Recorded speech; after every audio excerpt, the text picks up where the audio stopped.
ਜੀ।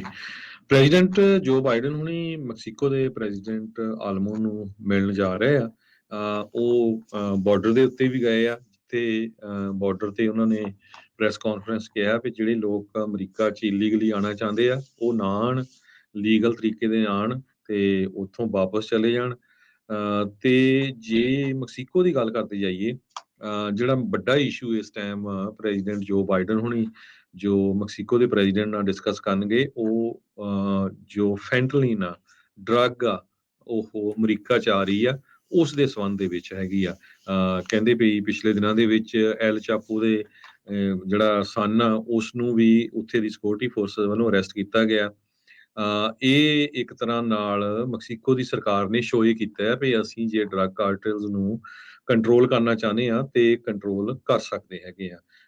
ਜੇ ਮੈਕਸੀਕੋ ਦੇ ਵਿੱਚ ਡਰੱਗ ਕਾਰਟਲਸ ਨੂੰ ਕੰਟਰੋਲ ਕੀਤਾ ਜਾ ਸਕਦਾ, ਕੰਟਰੋਲ ਕਰਨਗੇ ਤੇ ਬਹੁਤ ਸਾਰੇ ਬਿਜ਼ਨੈਸਸ ਆ, ਕਿਉਂਕਿ ਚਾਈਨਾ ਤੋਂ ਹੁਣ ਅਮਰੀਕਾ ਵਾਲੇ ਸਾਰਾ ਕੁਝ ਮੂਵ ਕਰਨ ਨੂੰ ਫਿਰਦੇ ਆ, ਮੈਨੂਫੈਕਚਰਿੰਗ ਹੋਰ ਮੈਕਸੀਕੋ ਨੂੰ ਕਾਫੀ ਜ਼ਿਆਦਾ ਜਿਹੜਾ ਫਾਇਦਾ ਹੋ ਸਕਦਾ ਹੈਗਾ ਆ।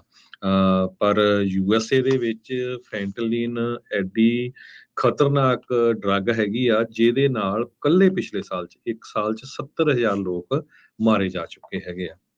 ਜੀ, ਤੇ ਇਹ ਆਂਕੜਾ ਜਿਸ ਹਿਸਾਬ ਦੇ ਨਾਲ ਫੈਂਟਨਲ ਵੱਧ ਰਹੀ ਆ, ਇਹ ਆਂਕੜਾ ਵਧਣਾ ਹੀ ਆ, ਕਿਉਂਕਿ ਉਹਦੀ ਥੋੜ੍ਹੀ ਮਾਤਰਾ 'ਚ ਕੀਤੀ ਹੋਈ ਵੱਧ ਲਈ ਗਈ ਜੇ ਕਿਸੇ ਨੇ ਉਹ ਲਈ ਆ ਤਾਂ ਓਵਰਡੋਜ਼ ਹੁੰਦੀ ਆ, ਤੇ ਓਵਰਡੋਜ਼ ਵਾਲਿਆਂ ਨੂੰ ਹਰ ਇੱਕ ਨੂੰ ਬਚਾਉਣਾ ਨਾਮੁਮਕਿਨ ਹੀ ਜਿਹੜਾ ਉਹ ਬਣ ਜਾਂਦਾ ਆ। ਜਦ ਪਹੁੰਚੇ ਸੀਗੇ ਰਾਸ਼ਟਰਪਤੀ ਬਾਈਡਨ ਉੱਥੇ, ਤਾਂ ਜਿਹੜੇ ਗਵਰਨਰ ਗ੍ਰੈਗ ਐਬਟ ਆ, ਉਹਨਾਂ ਨੇ ਆਪਣੇ ਹੱਥ ਦੇ ਨਾਲ ਜਿਹੜੀ ਚਿੱਠੀ ਆ ਹੈਂਡ ਡਿਲੀਵਰ ਕੀਤੀ ਰਾਸ਼ਟਰਪਤੀ ਬਾਈਡਨ ਨੂੰ। ਉਸ ਦੇ ਵਿੱਚ ਉਹਨਾਂ ਨੇ ਚੰਗੀਆਂ ਜਿਹੜੀਆਂ ਆ ਉਹਨਾਂ ਨੂੰ ਗੱਲਾਂ ਖਰੀਆਂ ਜਿਹੜੀਆਂ ਇਸ ਦੇ ਵਿੱਚ ਸੁਣਾਈਆਂ। ਉਹ ਕਹਿੰਦੇ ਵੀ ਰਾਸ਼ਟਰਪਤੀ ਬਾਈਡਨ ਜੀ, ਹੁਣ ਤੁਸੀਂ ਜਿਹੜੇ ਪਹੁੰਚੇ ਆ ਸਦਰਨ ਬਾਰਡਰ ਦੇ ਉੱਤੇ ਮੈਕਸੀਕੋ ਦੇ ਨਾਲ, ਜਿਹੜਾ ਆ ਇਹ ਤੁਸੀਂ $20 ਬਿਲੀਅਨ ਟੂ ਲਿਟਲ ਤੇ 2 ਸਾਲ ਲੇਟ ਜਿਹੜੇ ਆ ਇਸ ਟਾਈਮ ਪਹੁੰਚ ਰਹੇ ਆ। ਕਹਿੰਦੇ ਵੀ ਟੈਕਸਸ ਦੇ ਪ੍ਰਾਪਰਟੀ ਓਨਰਸ ਜਿਹੜੇ ਇਸ ਦੇ ਇਰਦ ਗਿਰਦ ਰਹਿੰਦੇ ਆ, ਉਹਨਾਂ ਦੀਆਂ ਜਿਹੜੀਆਂ ਜ਼ਿੰਦਗੀਆਂ ਆ ਉਹ ਨਰਕ ਇਸ ਟਾਈਮ ਬਣ ਚੁੱਕੀਆਂ। ਜਿਹੜੀ ਇਲੀਗਲ ਇਮੀਗ੍ਰੇਸ਼ਨ ਆ ਉਸ ਦੇ ਜਿਹੜੇ ਉਹ ਚੱਲਦੇ ਆ।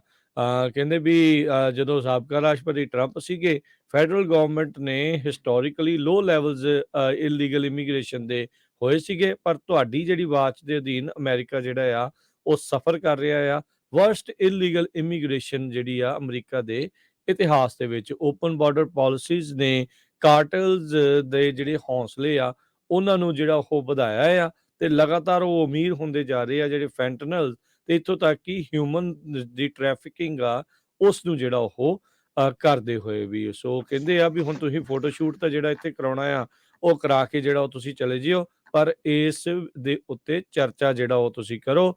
ਉਹਨਾਂ ਨੇ ਕਿਹਾ ਵੀ ਤੁਸੀਂ ਇਮੀਡੀਏਟਲੀ ਜਿਹੜੀ ਬਾਰਡਰ ਵਾਲ ਦੀ ਕੰਸਟਰਕਸ਼ਨ ਆ ਸਟੇਟ ਆਫ ਟੈਕਸਸ ਦੇ ਵਿੱਚ ਆ ਉਸ ਨੂੰ ਜਿਹੜਾ ਉਹ ਕਰੋ। ਕਾਂਗਰਸ ਨੇ ਜਿਸ ਦੇ ਲਈ billions of dollar appropriate already ਕੀਤੇ ਹੈਗੇ ਆ, ਤੇ ਨਾਲ ਹੀ ਉਹਨਾਂ ਨੇ ਇਹ ਵੀ ਕਿਹਾ ਵੀ ਮੈਕਸੀਕਨ ਡਰੱਗ ਕਾਰਟਲਸ ਨੂੰ ਫੋਰਨ ਟੈਰਰਿਸਟ ਆਰਗੇਨਾਈਜੇਸ਼ਨ ਡੈਜ਼ਿਗਨੇਟ ਜਿਹੜਾ ਆ ਉਹ ਕੀਤਾ ਜਾਵੇ। ਸੋ ਹੁਣ ਦੇਖੋ ਕੀ ਹੁੰਦਾ ਆ। ਗ੍ਰੈਗ ਐਬਟ ਨੇ ਖੁਦ ਆਪਣੇ ਹੱਥ ਦੇ ਨਾਲ ਇਹ ਜਿਹੜੀ ਚਿੱਠੀ ਰਾਸ਼ਟਰਪਤੀ ਬਾਈਡਨ ਨੂੰ ਜਿਹੜੀ ਉਹ ਦਿੱਤੀ ਆ, ਤੇ ਰਾਸ਼ਟਰਪਤੀ ਬਾਈਡਨ ਹੁਣ ਮੈਕਸੀਕੋ ਦੇ ਉਸ ਬਾਰਡਰ ਨੂੰ ਜਿਹੜਾ ਦੇਖ ਕੇ ਨਿਰੀਖਣ ਕਰਕੇ ਤੇ ਹੁਣ ਮੈਕਸੀਕੋ ਦੇ ਵਿੱਚ ਗਏ ਨੇ। ਸੋ ਦੇਖੋ ਕੀ ਪਾਲਿਸੀਜ਼ ਦੇ ਵਿੱਚ ਚੇਂਜ ਕੋਈ ਹੁੰਦਾ ਆ। ਇਹਨਾਂ ਨੇ ਹਰਜੋਤ ਸਿੰਘ ਜੀ 2 ਵਰੇ ਪਹਿਲਾਂ ਜਿਹੜੀ ਕਮਲਾ ਹੈਰਿਸ ਆ ਵਾਈਸ ਪ੍ਰੈਜ਼ੀਡੈਂਟ ਆ, ਉਸ ਨੂੰ ਇਹ ਸਾਰੇ ਮੁੱਦੇ ਦਾ ਮੇਨ ਹੈਡ ਜਿਹੜਾ ਉਹ ਲਾਇਆ ਸੀ। ਉਹਨਾਂ ਨੇ ਵੀ ਪਿਛਲੇ ਸਾਲ ਇੱਕ ਅੱਧੀ ਵਾਰੀ ਮੈਨੂੰ ਲੱਗਦਾ ਉੱਧਰ ਗਏ ਸੀਗੇ, ਦੈਟਸ ਇਟ। ਉਹ ਤੋਂ ਬਾਅਦ ਦੇ ਵਿੱਚ ਕੋਈ ਨਾ ਕੋਈ ਉਹਨਾਂ ਦੀਆਂ ਬਹੁਤੀਆਂ ਇਸ ਦੇ ਉੱਤੇ ਬਿਆਨ ਆਇਆ, ਤੇ ਨਾ ਹੀ ਕੋਈ ਦੇਖਿਆ ਵੀ ਪਾਲਿਸੀਜ਼ ਦੇ ਵਿੱਚ ਕੀ ਕੋਈ ਚੇਂਜਿਸ ਜਿਹੜੇ ਉਹ ਹੋ ਰਹੇ ਆ। ਸੋ ਇਹ ਮੁੱਦਾ ਹਰਜੋਤ ਸਿੰਘ ਜੀ ਅਗਲੀਆਂ ਇਲੈਕਸ਼ਨਸ ਦੇ ਵਿੱਚ ਲੱਗਦਾ ਆ ਵੀ ਫੇਰ ਕਾਫੀ ਜ਼ਿਆਦਾ ਭਖੂਗਾ। ਜੀ।